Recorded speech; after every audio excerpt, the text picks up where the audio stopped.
Два мощных излучателя с навороченным качеством звука, технология «Чистый голос 2», микрофоны с датчиками костной проводимости, поддержка кодеков L2HC 2.0 и LDAC, интеллектуальное активное шумоподавление обновленной версии 3.0, мультипоинт до 2 устройств, и обо всем этом и не только можно прочесть в рекламе к наушникам под названием Huawei FreeBuds Pro 3. Но как на самом деле дела обстоят у данной модели, я сейчас вам, разумеется, расскажу. Распаковка. Поставляется Huawei FreeBuds Pro 3 в небольшой белой упаковке из плотного картона. На коробке есть изображение наушников, название и краткая информация. Упаковано все по мне отлично. В комплекте мы имеем бокс, наушники, документацию, 3 пары силиконовых сменных амбушюр разных размеров и короткий кабель для зарядки с USB-A на Type-C. Ежемесячно разыгрываю 5 Mi Band 8 серии за лайк, подписку и комментарий к любому видео. Не забудьте подписаться на канал с колоколом, и всем заранее огромное спасибо за просмотр. В продаже есть 3 расцветки. Это зеленая, серая и белая. В прошлой модели Pro 2 вместо зеленой была голубая расцветка. Вес и габариты наушников, как и бокса, вы видите на экране. В целом для линейки FreeBuds Pro все стандартно. Бокс не особо громадный, но и не компактный, что, к слову, можно сказать и про наушники. Плюс за звуковод, так как он коротенький и на нем установлена металлическая сеточка. Бокс внешне особо не меняется, материалы, конечно же, тактильно приятные, но корпус бокса быстро загрязняется. Бокс выполнен из матового прочного пластика, на корпусе расположили LED-индикатор, зеркальную вставку из цельного наностекла с тыльной части корпуса с надписью Huawei, кнопку для сброса, а также отлично оформленный разъем для зарядки Type-C. Бокс в кармане слегка мешается, в основном из-за веса и толщины. Открыть одной рукой бокс можно без проблем, шарнир металлический и крышка в открытом состоянии фиксируется, что очень-таки удобно. Люфт как в открытом, так и в закрытом состоянии крышки отсутствует. Далее, внутри бокса расположили 2 места под наушники с 2 контактами для зарядки в каждом. Наушники в боксе не гуляют. Если попытаться их вытряхнуть с закрытой крышкой бокса, то ничего не получится. Извлекать наушники из бокса очень удобно, как и устанавливать их в бокс. Переходим к наушникам. Изготовлены наушники из зеркально-глянцевого материала, по дизайну все по-старому. Конечно же, есть какие-то изменения, но они незначительные. Собраны наушники качественно и в целом все хорошо, но минус за марки корпус наушников. Водонепроницаемость есть только у наушников рейтинга IP54. Я искупал их в воде, по итогу они никак не пострадали. Но я предупреждаю, что намеренно топить наушники и любую другую электронику с таким стандартом защиты не стоит. Далее, посадка плотная, из ушей выпирают не сильно, но заметно. Дискомфорта после часа прослушивания музыки лично я не обнаружил, как и после 2,5 часов. Уши не устают, и отмечу, что данная модель стала удобнее в плане посадки и не только. Хотя здесь все индивидуально. При занятии спортом из ушей они не выпадают, но при условии правильного подбора амбушюр, разумеется. Пассивная шумоизоляция хорошая. На корпусе есть 2 контакта для зарядки, 6 кремниевых микрофонов, 2 микрофона с датчиком костной проводимости. Далее есть надпись Huawei и область управления сжатием ножки, которая обозначена небольшим углублением и рельефной поверхностью. И сжатие и свайпов на борту плей-паузы, переключение треков, вызов голосового помощника, ответ-сброс вызова, регулировка громкости и переключение между режимами. Настроить команды можно в приложении, на нажатие свайпа наушники откликаются хорошо и быстро. Ложных срабатываний я не обнаружил. Управление довольно удобное, но свайп для регулировки громкости реализован также по области сжатия, а не по внешним частям ножек. Поначалу неудобно, но к этому делу можно приноровиться. Команды сопровождаются щелчками, а также озвучиванием женским голосом на английском языке. Далее, оснащен каждый наушник одним 11-мм динамическим драйвером и одним излучателем с плоской диафрагмой. Имеется сертификация Hi-Res Audio Wireless и сертификация HWA. Частотный диапазон от 14 Гц до 48 кГц. Huawei FreeBuds Pro 3 имеют интеллектуальное динамическое активное шумоподавление версии 3.0, но я могу сказать, что на практике шумодав справляется не лучшим образом в местах с громким фоновым шумом. На борту, к слову, есть 3 стандартные силы шумоподавления, а также динамический режим. Режим прозрачности отрабатывает хорошо, удобно, что во время беседы на улице мне лично не приходилось снимать наушники. Ко всему, с включенной этой функцией наушники не издают посторонний белый шум. Для режима прозрачности предоставили еще функцию с определением голоса и улучшением качества передаваемого звука. Что ANC, что режим прозрачности могут работать с одним наушником. Заряд наушников в шторке отображается. По одному наушники работают, а переподключение бесшовное. При открытии крышки бокса они автоматически подключаются к ранее сопряженному устройству, мультипоинт до 2 устройств здесь на борту, и инфракрасные датчики обнаружения работают корректно и быстро. Удобно, что их можно отключить в приложении. На борту, кроме вышеперечисленных переменных датчиков есть датчик Hall и акселерометр. Емкость аккумулятора целых 510 мАч. Полный цикл зарядки занял у меня 1 час. Беспроводная зарядка стандарта Qi до 2 Вт на борту. Саморазряд у бокса я не наблюдал. Емкость аккумуляторов наушников 55 мАч.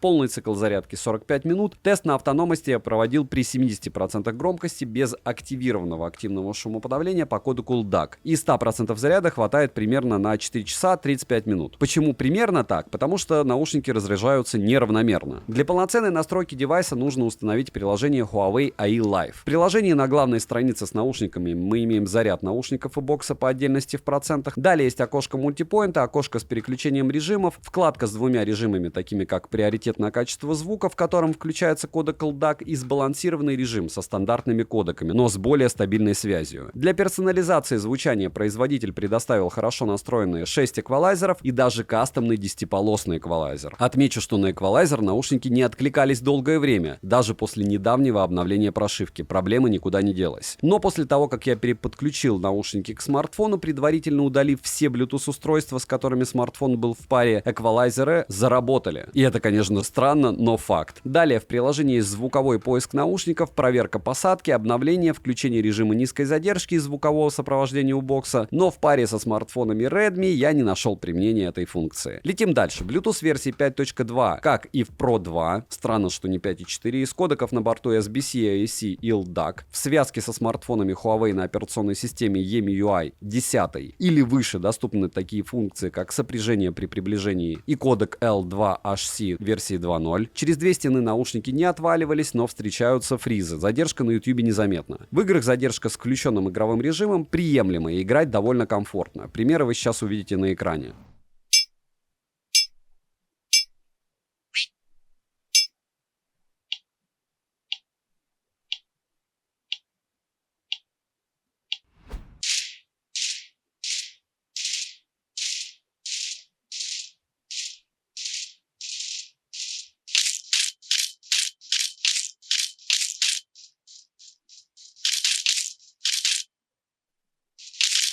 Микрофоны отрабатывают хорошо, но не скажу, что я прям в восторге, так как по мне микрофоны у наушников от Яблока передают звучание более качественно. Примеры вы сейчас услышите. Пример работы микрофонов беспроводных наушников Huawei 3 Pro, и это тоже помещение, в котором я записываю все время в начале примера своих роликов, вход и выход, вы видите сзади. Единственное, сейчас течет вода, но особо сильно она не мешает. Плюс еще работает микроволновка. Насколько хорошо микрофоны отрабатывают, вы сейчас слышите. Не сказать, что они супер-мега волшебные, но и плохими их тоже не назвать. А у Huawei единственное всегда огромные плюсы, я считаю, это, конечно, звук. Немного примеров на улице, те же микрофоны. Вот так примерно вы сможете разговаривать на балконе. Понятно, здесь не особо шумно, но все равно ветер небольшой присутствует. Если вы его не слышите, это хорошо. Звучание. Однозначно данная модель имеет более мощные низкие частоты по сравнению с Pro 2. В остальном звучание мне понравилось. Запас громкости есть, но он средний. Я встречал куда громче наушники. В целом для комфортного прослушивания музыки данной громкости за глаза. Звучание чистое, бас плотный и мощный, как я уже говорил. Середина имеет отличнейшую проработку. Детализация на великолепном уровне, но сцена не широкая. При этом в общей картине звучание динамичное и сбалансированное. Вокал выразительный, как мужской, так и женский. Далее, из минусов. Дизайн практически не изменился, марки корпус наушников, старый Bluetooth чип, ANC качество звучания становится хуже, а также на данный момент есть проблема в работе наушников. В основном это связано со звучанием. Новая обнова пока не особо решают проблемы. Микрофон в прошлой модели, как по мне, отрабатывал лучше. Цену можете посмотреть по ссылке в описании к видео. Не забудьте подписаться на телеграм-канал скидок, там много всегда полезного всего. И напоминаю, что когда вы видите какую-то цену на какой-то из девайсов и переходите по ссылке, вам необходимо зайти в аккаунт, посмотреть промокоды, купоны, промокоды обычно в посте, применить их, и, разумеется, цены, допустим, на смартфоны указываются в первую очередь для минимальных комплектаций. Не забудьте подписаться на мой личный телеграм-канал, где мы общаемся по поводу всяких железок, и телеграм-канал взаимопомощи, где вы можете написать свое ТЗ, и по нему пользователи посоветуют, чем они пользуются и что вам, по их мнению, подойдет. Резюмирую, беспроводные наушники Huawei FreeBuds Pro 3 отличный выбор. Но если у вас на руках версия Pro 2, то переходить я бы не стал. Опять же, это мое мнение, есть пользователи, которые считают, что эта модель на голову выше, чем прошлая. Я же, повторяюсь, так не считаю. Плюс-минус те же тапки, только в профиль. Не забудьте подписаться на канал с колоколом. Всем огромное спасибо за просмотр. Девайсу скромное, да, учитывая стоимость. Добра и удачи вам, дорогие друзья.